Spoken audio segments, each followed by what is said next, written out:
नमस्कार, मेरा नाम है GN पारिक और आप देख रहे हैं मेरे यूट्यूब चैनल जियो पॉलिटिक्स।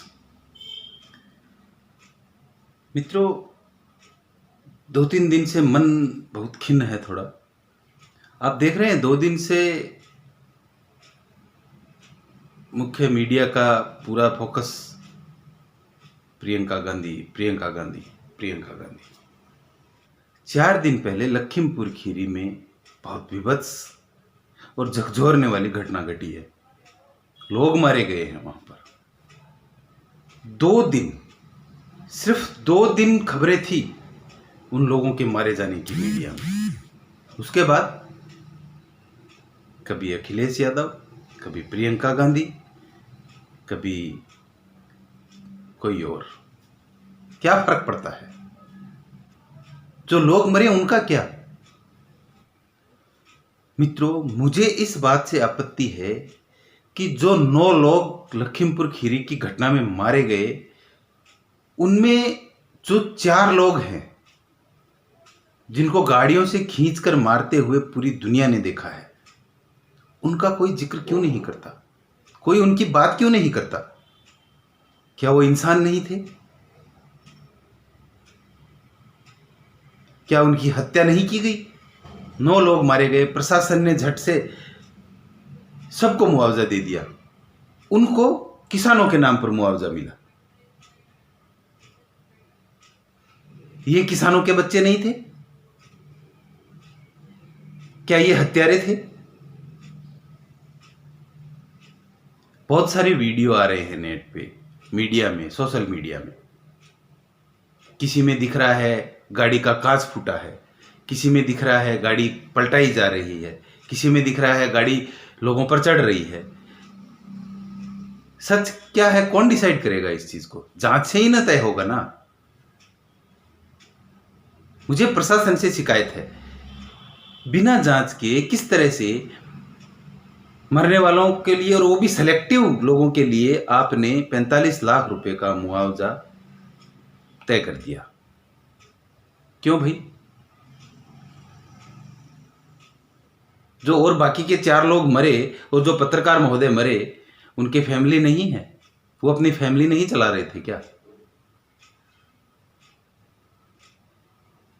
अगर आपने डिसाइड कर लिया कि ये हत्यारे हैं और वो जिनकी किसान बोल रहे हो आप, उनकी हत्या हुई है, उनको आप मुआवजा दे रहे हो, तो हत्या तो इनकी हुई है। इनको भी मारते हुए पूरी दुनिया ने देखा है, तो वो भी हत्यारे हुए। फिर आप इनको मुआवजे के हक से कैसे अलग कर सकते हो? कोई इनकी चर्चा नहीं कर रहा, कोई इनकी बात नहीं कर रहा। जिनके बच्चे मर गए वो रो रहे हैं घर में बैठकर। कोई इनके आंसू पहुंचने वाला नहीं है, ना सरकार ना विपक्ष। इनका क्या दोष था? क्या इनका ये दोष है कि वो बीजेपी के कार्यकर्ता थे, या उनका ये दोष है कि वो ब्राह्मण थे?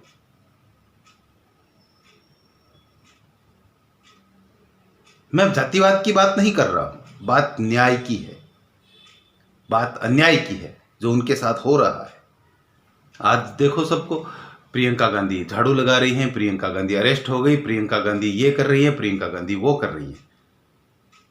ठीक है, प्रियंका गांधी कीजिए, आपको राजनीति करनी है, आपको चुनाव लड़ना है। आप, मुझे आपत्ति है आपके मुद्दों के सिलेक्शन से।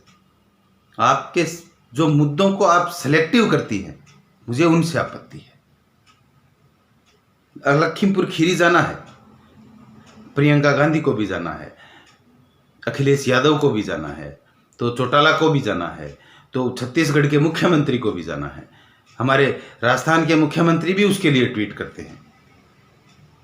क्या वहीं पर किसान है? और आप कैसे इग्नोर कर सकते हैं कि वहां की भीड़ ने भिंडरा वाले के पोस्टर की टी-शर्ट पहन रखी थी, उसके नारे लग रहे थे वहां पर।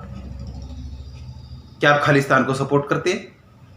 भूपेंद्र सिंह बघेल छत्तीसगढ़ से चलकर यूपी जाने के लिए उनके पास वक्त है, लेकिन अपने यहाँ आदिवासियों के ऊपर पुलिस की गोलियां चल रही हैं, वहां जाने के लिए उनके पास वक्त नहीं है।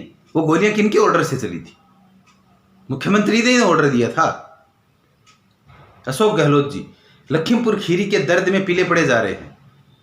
कल ही हमारे हनुमानगढ़ गंगानगर में किसानों के ऊपर लाठीचार्ज करवा रहे हैं। गड़साना में हजारों किसान धरने पर बैठे हैं नहर के पानी के लिए। पंजाब सरकार वहां पानी नहीं छोड़ रही, वहां किसानों की फसल बर्बाद हो रही है। उस चीज के लिए गहलोत साहब के पास वक्त नहीं है।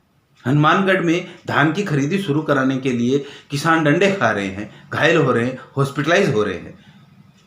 उनके पास जाने के लिए ना प्रियंका गांधी को वक्त है ना अशोक गहलोत को। अशोक गहलोत जी के तो आदेश से सब हो ही रहा है। यहां वाले ये किसान नहीं है, किसान केवल वहां है लखीमपुर खीरी में। जनता सब समझती है। क्या ये हम समझते नहीं है? क्या आप समझते नहीं है? पूरा देश जिन खालिस्तानियों को नारे लगाते हुए और जिनको उदंगड़ करते हुए वीडियो में, सैकड़ों वीडियो में देखा है, आप उनका पक्ष लेने भाग के वहां लखीमपुर खीरी जाना चाहते हैं और आप क्या विचार कर रहे हैं कि जनता आपको वोट दे देगी?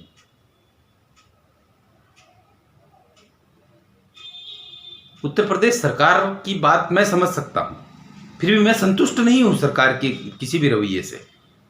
फिर भी मैं समझ सकता हूं कि अभी हालात गर्म हैं, पहले राजनीतिक हालात को काबू में करना उनकी मजबूरी है। कानून अपना काम करेगा और ये मुझे योगी सरकार पर भरोसा भी है कि कानून अपना काम करेगा। पर मुझे शिकायत है योगी सरकार से, जिस तरह से मुआवजे बांटे गए हैं और जितनी राशि मुआवजे में दी गई है, मुझे उससे शिकायत है।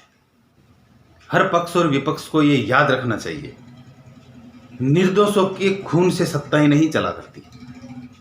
जहां निर्दोषों का खून बहता है वहां सत्ताधीशों के वंश खत्म हो जाते हैं। न्याय की बात करिए, न्याय कीजिए। आज विपक्ष को इतनी चिंता हो गई कि वहां लोग मर गए, सत्ता ये कर रही है, सत्ता वो कर रही है। आप कभी बंगाल की बात क्यों नहीं करते? पूरा देश जानता है, पूरा विपक्ष जानता है, एक एक बच्चा जानता है बंगाल में क्या होता है। आप उसकी बात क्यों नहीं करते? चुनाव बाद की हिंसा में जो बलात्कार हुए हैं, जो लोगों के घर जलाए गए हैं, जो हत्याएं हुई हैं, हिम्मत है किसी में बात करने की? बंगाल क्यों नहीं जाते आप? वहां पीड़ित नहीं है, वो इंसान नहीं है। किसी की हत्या की जाती है मात्र इस बात से कि वो बीजेपी का कार्य करता है, तो क्या उस हत्या को जायज ठहराएंगे आप? योगी सरकार से मैं उम्मीद करता हूं कि बहुत जल्द न्याय होगा और सरकार से अपील करता हूं कि जो 4 लोग मारे गए हैं, जिनको भीड़ ने खींच के, गाड़ियों से खींच के, जमीन पे पटक के, लाठी डंडों से पीट कर मारा है, उनके लिए भी मुआवजे का ऐलान किया जाए। वो भी मॉब लिंचिंग के शिकार हुए हैं, वो उपद्रवियों की षड्यंत्र और साजिशों के शिकार हुए हैं। और उम्मीद करता हूं कि ये विपक्ष की नौटंकी भी बहुत जल्द खत्म हो जाएगी। जनता समझदार है, जनता सब देख रही है और समझ रही है। जनता मजबूर है, लाचार है। इसका यह मतलब नहीं है कि जनता आपको सहन करेगी। विपक्ष को ये समझना चाहिए कि कहीं भी गलत हो रहा है, अत्याचार हो रहा है, किसी के साथ कुछ गलत हो रहा है, तो आप जो मुद्दों का सिलेक्शन करके अपना सेलेक्टिव विरोध करते हैं, ये बहुत गलत परंपरा है और ये बहुत गलत है। इससे समाज बंटेगा, देश बंटेगा। आप अपनी सत्ता हथियाने और राजनीति को स्थापित करने के लिए आप समाज और देश को बांट दोगे, ये कैसे चलेगा? और कौन चलने देगा इसको? मैं पूरे विपक्ष से कहना चाहूंगा, जनता को इतना कमजोर और मूर्ख मत समझिए। जनता सब समझती है और वक्त आने पर जवाब भी देना जानती है। इसलिए अपनी ये नौटंकियां बंद कीजिए, जनता को मूर्ख बनाना बंद कीजिए और समाज में सौहार्द और अन्यायियों और अत्याचारियों के खिलाफ और साजिशकर्ताओं के खिलाफ माहौल बनने दीजिए। इसी में हमारा, आपका और इस देश का सबका भला है।